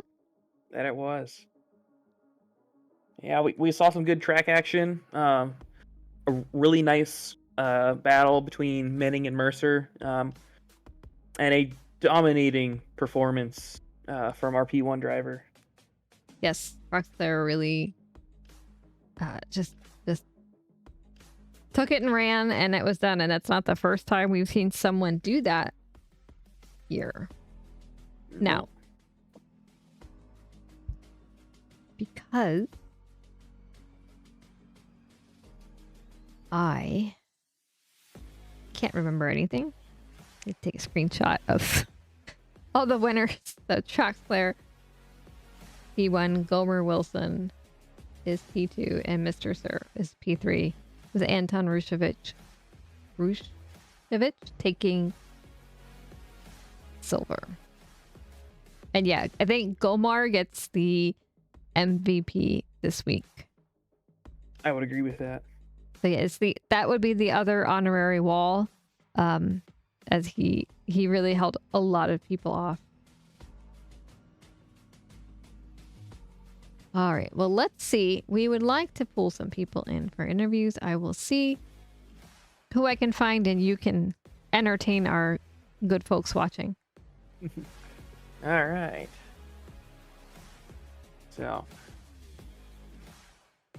So for those of you watching for tomorrow, like I am, D2, D4, T6, D2, D4, D6, remember, it's hard to overtake. We saw that a lot. But also be persistent, because unfortunately, as I know from personal experience, D1 drivers are a lot better at not making mistakes than like D4, D6 drivers probably are, especially D6. So, keep on that pressure. Sometimes that's the only way you can overtake. All right, looks like some of our folks are down there, so I'm going to steal them and bring them up. Hello, Mr. Sir. Congratulations on a P3. A very sweaty P3, I must admit. Yes. Even harder than Bathurst, that's for sure. Really? Yeah. Yeah, I mean, Bathurst is just trying not to kill yourself, and this is trying not to kill yourself, trying not to get a puncture, mitigating the puncture that's inevitably going to happen, and then just being perfect every single lap. So did you get a puncture? Oh, yeah, rear left. Started to go like 20 minutes in. I decided, yeah, let's pit. Ended up working in the long run. But yeah, towards the end, I think it was 15 minutes to go.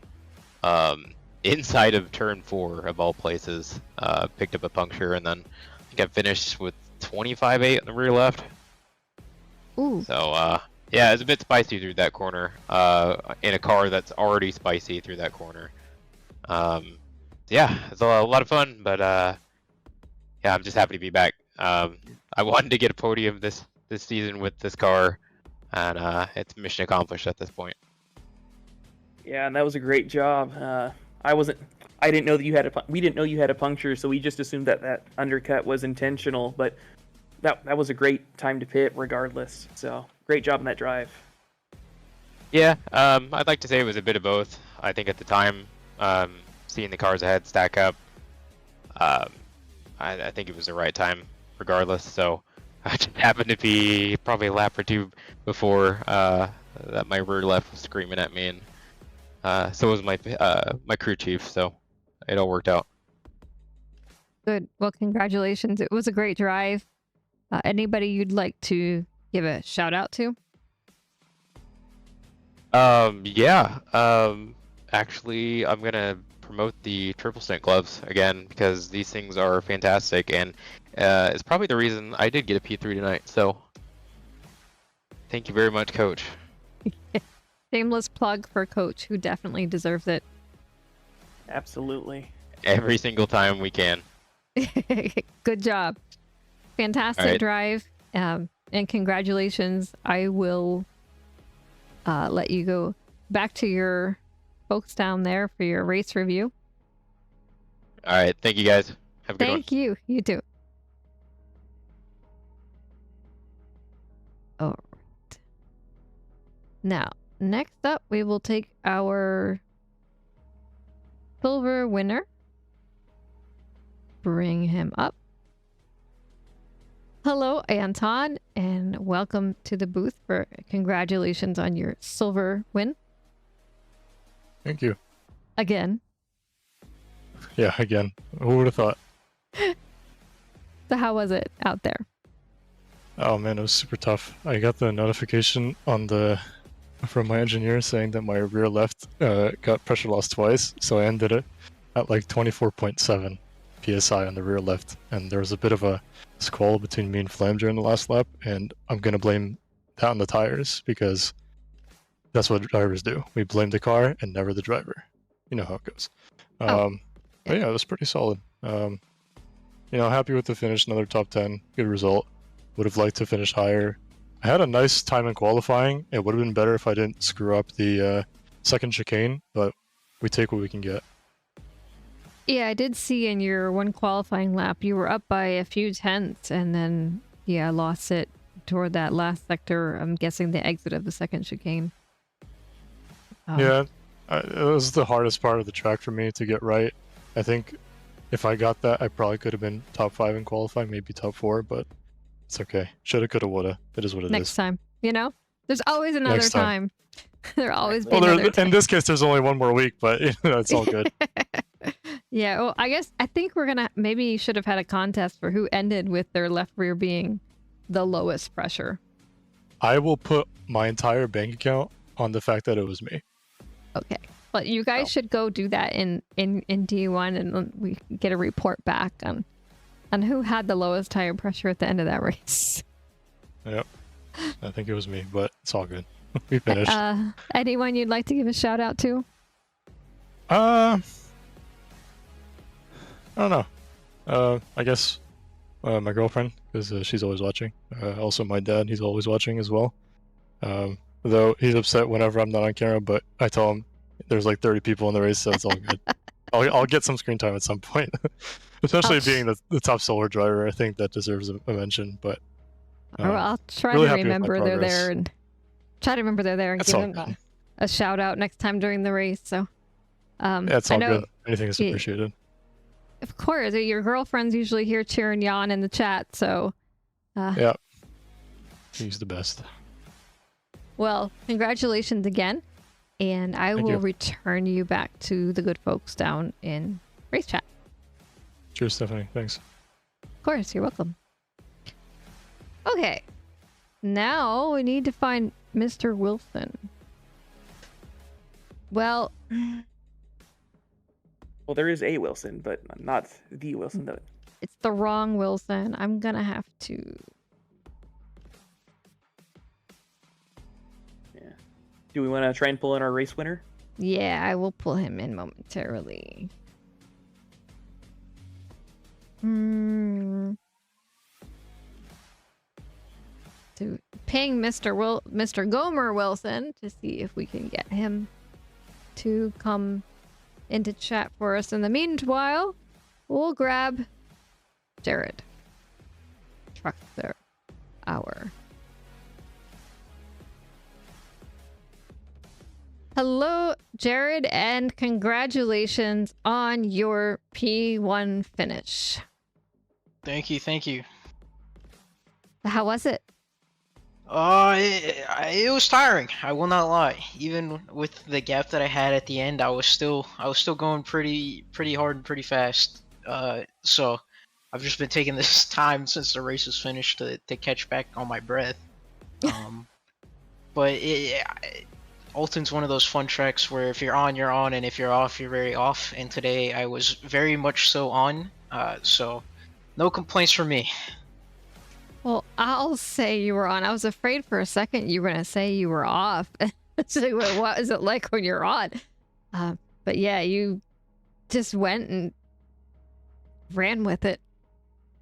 Yeah, the GTR is really nice around here because you don't really have to think about how much curbing you're taking all too often. So you can kind of just, be a bit more absent-minded in that so you can focus on other things. So I think car choice infinitely helped me around here, and it was just a matter of putting the laps in. Well, you really did. You did a great job. You had a great run.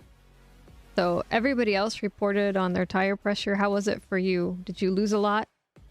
In the second stint, I did. I was getting a little greedy with some of the curbs. I think I was down to like 24.8 in my left rear. So had I maybe taken my first stint a little bit deeper, I probably wouldn't have experienced the same. But all in all, it really didn't affect me too much. Just a couple of tweaks around a couple of corners, and I was pretty good and comfortable with what the car was doing with the tire. Good. Well, that's good. Well, you did a great job. You had a great run. Anybody you want to give a shout out to? I'll give a shout out to all the GTR boys. Much appreciated to Gomer, even though he's not my teammate this season, for holding everybody up so I could run a bit more comfortably, so I'm not a little too nervous. Because when you're going for that first race win, it's always tricky with the nerves. So once I got out to the gap that I did, I was very much comfortable. So shout out to Gomer for that one. All right. Well, we're gonna try to pull him in next, so I'll let him know about that. But congratulations again on your finished trade. Do you have anything you'd like to add? No, you were basically just dominant the whole time. So thank you. As far as I could see, there weren't any too big mistakes, or at least nothing else that popped up on our timing screens. So great job on that win. Yeah, absolutely. That was one of my more perfect races, so it's definitely up there. So I thank you guys. Thank you guys for putting this on as well. Yeah. You're welcome. And I'm gonna return you back to your guys. Thank you. You're welcome. Thank you. I'll take Gomer. Hello, Gomer, and congratulations on a P2. And I think that he's not really an MVP. But, hey, Stephanie. Yeah, thanks. Thank you. I appreciate it. I'm thrilled. The second P2 of the season, so couldn't be happier. There you go. Well, I almost think we could call him the MVP after Jared's call out for you, because he said to thank you for all the work you did backing up everyone else. Yeah, I was a little train conductor there for a little while. Man, I had nothing for Jared. Props to him. You know, he gave me some props, but I gave him some back, because 10 seconds in the same machine and probably the same setup. Man was on a mission tonight, so it was a great race from him. Well, I bet yours was a very sweaty P2 this time. Oh man, the sweatiest. The sweatiest. Nordstrom was pushing me the whole first stint, and I was just praying that he wouldn't send it somewhere I couldn't handle it. So I was lucky enough to keep him behind me then, and found a little groove in the second stint. I think a little less fuel helped me. So yeah, super sweaty. I'll tell you, that's one of the hardest races I've done. I can't believe I'm saying it. Harder than Bathurst last week or whenever we did that. So it was pretty crazy, but super excited for a P2. Well, you're not the first one to say it was harder than Bathurst. Did Jared say that too? I don't know if he specifically said it, but I know that a lot of other people were talking about it. Yeah, I think Mr. Sir. Oulton's tough. Yeah, he was pushing me that second stint too, so we were sweating up there together. Yeah, but you did a fantastic job holding on to P2 and, you know, not making any mistakes through 60 minutes of racing with people right up there with you. So. Oh yeah, yep, definitely. Super excited. Like I said, really hard. All those minuscule, tiny mistakes get you rattled sometimes. I'm glad I didn't make any of the big ones that cost me a position or two. So, super happy. So the two big questions tonight have been, well, one is a shout out to whoever you want, and the other one is, what was your tire pressure? Your lowest tire pressure? You know what's funny? I in the first stint, I actually had pressure loss in the front left and the rear left. So I had the rear left was down to 25.9 and the front left was down to like 26.2. Luckily, and that was only like 25 minutes, which I thought was crazy. Luckily, in the second stint, I avoided some of those trouble areas. I was able to get around them pretty quick. So I actually held off and didn't lose much pressure in the second stint. I think that's what helped me in the second stint keep Mr. Sir away from me. I pulled a second or two towards the end of the race. I think that helped a lot. So I think I ended with like 26.4 on the left rear. Wasn't too bad. Nice. Yeah. Shout out just again to Jared. I mean, his pace was incredible tonight. I know he's excited to get P1, so props to him. Awesome. Well, again, congratulations. Just an awesome drive on your part. I think you're one of 2 honorary walls tonight. Well, thank you very much. Like I said, super thrilled, and thank you guys for having me. Thank you for joining us.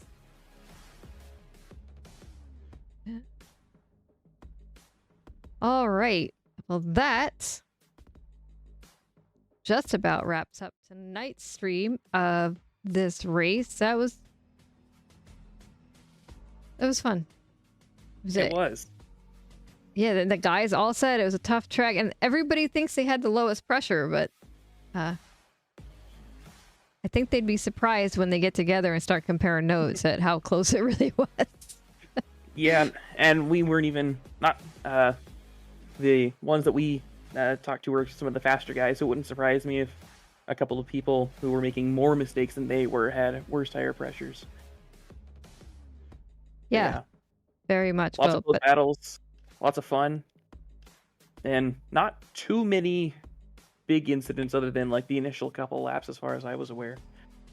No, not too much. And anyhow, the racing isn't over, folks. You can join us tomorrow night here on Twitch for the Division 2's shot at Oulton Park, or head over to YouTube where you can watch either Division 4 and or Division 6, or you know, you could line them all up together and watch them all at once. And then next week, at the same time, same channel, we will be at Valencia for the season finale of Season 13 here at SRA. I'm Stephanie, and my brain froze for a second. I've been joined by Trey in the booth. Thank you for joining us tonight. Thank you, Trey, for being here and keeping me company. Not a problem. Hope you all have a good night watching.